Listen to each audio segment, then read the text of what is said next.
Oke, framingnya sudah sesuai? Sudah. Suara sudah clear? Bagus. Oke, baru sekarang saya bisa membuat konten ini teman-teman. Hello and welcome back, teman-teman netizen atau warganet yang saya hormati semuanya. Di konten kedua hari ini saya ingin membahas sebuah breaking news, yaitu Martin Paes, pemain diaspora Indonesia yang telah menjadi warga negara Indonesia, dipastikan bisa membela timnas Indonesia untuk pertandingan lawan Arab Saudi pada tanggal 5 September yang jatuhnya di Indonesia pada tanggal 6 September dini hari. Inilah kabar baik yang memang kita tunggu-tunggu. Karena kita semua tahu bahwa Martin Paes adalah penjaga gawang yang sangat berpengalaman dan juga yang punya kualitas untuk build up serangan, untuk membangun serangan, dan juga tentunya untuk bisa melakukan saves demi saves yang perlu dia lakukan di pertandingan pertama dari tim nasional Indonesia di round 3 babak kualifikasi Piala Dunia tahun 2026 zona Asia. Jadi kepastian Martin Paes ini bisa membela timnas Indonesia disampaikan oleh Ketua Badan Tim Nasional yang juga adalah manajer dari Tim Nasional Indonesia, yaitu Pak Sumarji. Dan tentu ini adalah kabar yang membuat kita semakin optimis bahwa timnas kita bisa saja mencuri poin lawan Arab Saudi. Tapi kan sebetulnya Hernando Ari yang selama ini merupakan penjaga gawang nomor 1 di timnas Indonesia. Dan penjaga gawang yang juga sebetulnya punya pengalaman. Karena bermain juga di Piala Asia Senior dan juga bermain di Piala Asia U23. Ya artinya sekarang ini Hernando Ari juga mendapatkan persaingan. Dan dia harus juga bisa menunjukkan performa terbaiknya tanpa melakukan kesalahan-kesalahan yang mendasar. Artinya dia harus bisa bermain secara konsisten untuk bisa menjadi penjaga gawang inti dari tim nasional Indonesia. Sebaliknya, bagi Martin Paes, walaupun dia sekarang sudah dinyatakan bisa membela tim nasional Indonesia, tapi seperti yang juga kita ketahui beberapa waktu yang lalu, Shin Tae-yong juga mengatakan bahwa tidak ada jaminan bagi Martin Paes bahwa dia akan langsung menjadi starter. Nah artinya, ya walaupun Martin Paes sudah bisa membela tim nasional Indonesia, tapi masih merupakan sebuah misteri nih teman-teman. Apakah Shin Tae-yong akan langsung memilih Martin Paes menjadi starter atau tidak? Tapi seandainya dia tidak ingin memilih Martin Paes menjadi starter, kenapa juga sebelumnya dia diminta untuk gabung dengan timnas untuk mengikuti latihan di Arab Saudi? Artinya apa? Dia juga menaruh harapan agar Martin Paes ini juga bisa membela tim nasional Indonesia untuk pertandingan pertama ini. Jadi disinilah sekarang kita melihat kemajuan yang luar biasa dari tim nasional kita sejak Pak Erick Thohir menjadi ketua umum dari PSSI. Saya dalam hal ini mengapresiasi Pak Erick Thohir karena dia bekerja keras untuk bisa membentuk tim nasional yang kuat. Walaupun kita masih menunggu juga nanti ada liga untuk pemain usia muda, dan saya harapkan akan juga diselenggarakan liga tersebut musim ini. Jangan tunggu musim depan lagi dong. Tapi pada intinya Pak Erick Thohir ini memang terlihat jelas lah bekerja keras untuk bisa memajukan sepak bola Indonesia. Bahkan di Liga 1 sudah ada VAR loh.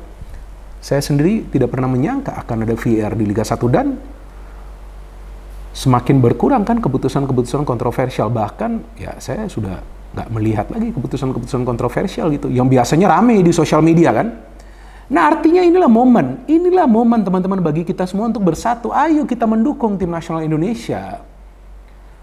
Kita tidak perlu terpecah belah. Oke lah jika memang kita ingin menyampaikan kritik, nggak ada masalah. Saya pikir dari ketua umum sampai para exco, sampai sekjen, sampai juga dengan manajer tim nasional, para pemain, dan juga Shin Tae-yong atau siapapun yang menjadi bagian dari tim nasional Indonesia, saya pikir tidak akan keberatan juga jika dikritik. Tapi kritiklah sesuai dengan fakta. Kalau mau apresiasi juga gak ada ruginya. Karena kan kita semua juga sebetulnya, ya Anda yang menonton pembahasan ini dan saya yang memberikan sudut pandang saya di channel ini yang namanya Bola Bung Bindar adalah bagian juga dari tim nasional. Mungkin teman-teman bingung, bagian dari mana, Bung? Ya kita ini kan pemain ke-12. Kita adalah supporter dari tim nasional Indonesia yang mencintai tim nasional Indonesia di semua level. Senior, U23, U20, dan juga U17. Artinya ya gak ada salahnya juga kita sebagai supporter perlu mengapresiasi kerja keras mereka. Ya bahwasannya kalau mereka ada membuat kesalahan, ya wajar juga kita kritik. Dan jika memang performa mereka tidak konsisten, saya yakin Shin Tae-yong tidak akan terus-menerus memanggil mereka. Kita tahu sudah banyak sekali pemainnya keluar dan masuk dari tim nasional Indonesia. Artinya berikut juga bagi Martin Paes.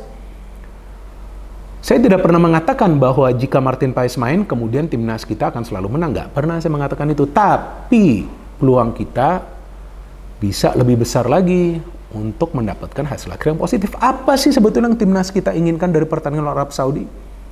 Ya kalau saya sih inginnya timnas kita menang, tapi kan tidak akan semudah itu. Karena yang dilawan adalah tim yang sangat berpengalaman. Yang mayoritas dari para pemain mereka belum lama bermain di Piala Dunia. Belum lama loh. Tahun 2022. Dan mereka memang punya pelatih yang bagus. Shin Tae-yong pun mengakui seperti itu. Tapi kan tidak ada yang mustahil dalam sepak bola. Asalkan kita punya pemain-pemain yang berkualitas, pemain-pemain dengan mental baja, apalagi seperti Martin Paes yang sudah lama bermain di Eropa, kemudian bermain di Amerika Serikat. Bahkan dia menjadi bagian dari MLS All-Star Team. Can you imagine? Anda bisa membayangkan dia menjadi bagian dari MLS All-Star Team. Itu kan nggak mudah bagi dia. Dan dia masuk ke roster tersebut atau ke squad tersebut. Ya artinya memang dia bukan penjaga gawang kaleng-kalengan. Kan banyak penjaga gawang lainnya, bahkan Hugo Lloris, mantan penjaga gawang dari Prancis, juga masuk ke dalam squad MLS All-Star. So we have a quality goalkeeper. Ya kita juga nggak tahu apakah dia akan bermain di match pertama atau nggak. Tapi dengan dia sekarang sudah dinyatakan bisa bermain, ya inilah sebuah angin segar bagi timnas kita dan tentunya bagi kita semua.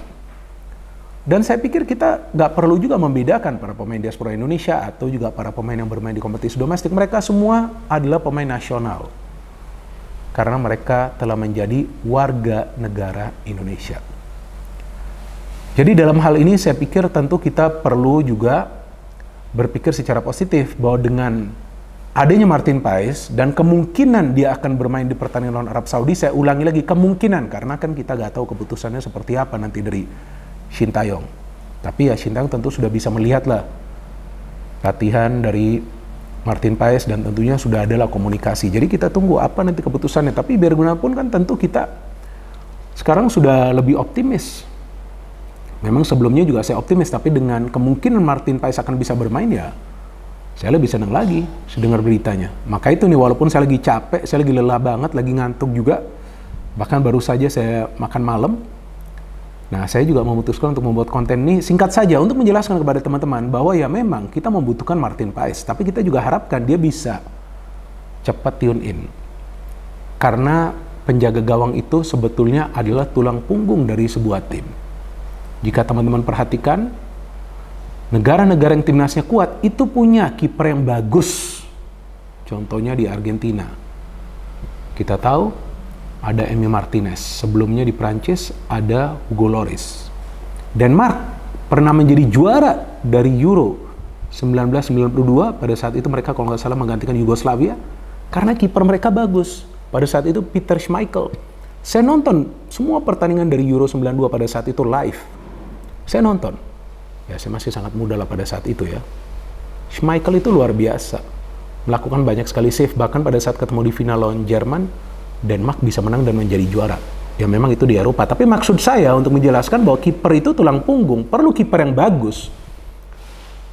Perlu kiper yang punya konsistensi untuk melakukan save. Perlu kiper yang kalem. Jangan panik ketika menguasai bola di dalam kotak penalti. Harus yakin, harus percaya diri. Nah, kita harapkan Martin Paes bisa menjalankan perannya dengan baik dan juga jika dia mendapatkan tanggung jawab bisa bermain secara tenang. Karena kita perlu ketenangan dari semua pemain kita, teman-teman. Saya sih memang sudah tidak sabar ya untuk menonton pertandingan ini. Saya sama sekali sudah gak sabaran nih. Dan sekarang loh teman-teman, kalau saya perhatikan di sosial media, hype-nya itu lebih tinggi untuk pembahasan tentang timnas daripada pembahasan tentang Real Madrid. Padahal kita tahu Real Madrid adalah raja Eropa dan saya kan fan-nya dari Real Madrid, iya kan. Tapi hype-nya lebih tinggi. Ya kita tahu sekarang timnas kita berada pada track yang benar. Dan kalau perlu nanti jika kedepannya akan ada tambahan pemain-pemain diaspora Indonesia, saya pikir gak ada masalah. Negara-negara lain juga melakukan hal yang serupa. Bahkan kalau nggak salah Malaysia sekarang juga akan kan, atau sudah mencari, atau sudah mendapatkan pemain keturunan. Jadi ya, kita tunggu saja nanti keputusannya seperti apa dari Sintayong. Tapi ini adalah kabar baik, karena kita tahu Martin Paes adalah penjaga gawang yang pada usia emasnya, usianya kalau nggak salah 26 tahun, pengalaman yang luar biasa, dan pada saat dia ketemu pemain kelas dunia, the real GOAT seperti Messi, dia gak panik, bahkan dia sering melakukan save. Dan satu lagi catatan yang unik dari Martin Paes ini, walaupun timnya kemasukan banyak gol, dia kemasukan juga cukup banyak gol ya, karena kan MLS itu bermain terbuka ya di Liga MLS ya. Tapi dia juga tercatat sebagai salah satu penjaga gawang yang banyak melakukan save. Nah artinya sekarang tergantung lagi bagaimana dia bisa berkomunikasi dengan pemain-pemain yang ada di lini pertahanan. Artinya pemain-pemain yang bermain nanti di lini pertahanan harus juga memproteksi dia. Jadi teman-teman, besok saya akan kembali untuk memberikan preview dari pertandingan antara Arab Saudi versus Timnas Indonesia. Tapi untuk saat ini, here we go. Martin Paes sudah bisa membela Timnas Indonesia. Tinggal kita tunggu keputusan dari Sintayong seperti apa. Ayo semangat. Tadi saya ngantuk, saya lelah, tapi sekarang saya super semangat. No hate, no politics, only football. Salam sepak bola dan terus support channel YouTube Triple B. Karena dengan support kalian, maka channel YouTube Triple B bisa menembus 1 juta subscribers. Dan hari ini sudah mulai konstruksi dari studio Triple B yang nanti sudah bisa saya pakai pada bulan Oktober, pas banget kan bulan 10. Ya, jadi saya ingin berterima kasih kepada teman-teman yang support channel YouTube Triple B. Kita tunggu nanti pertandingan dari timnas, tapi besok saya akan kembali dengan match preview. No hate, no politics, only football. Salam sepak bola.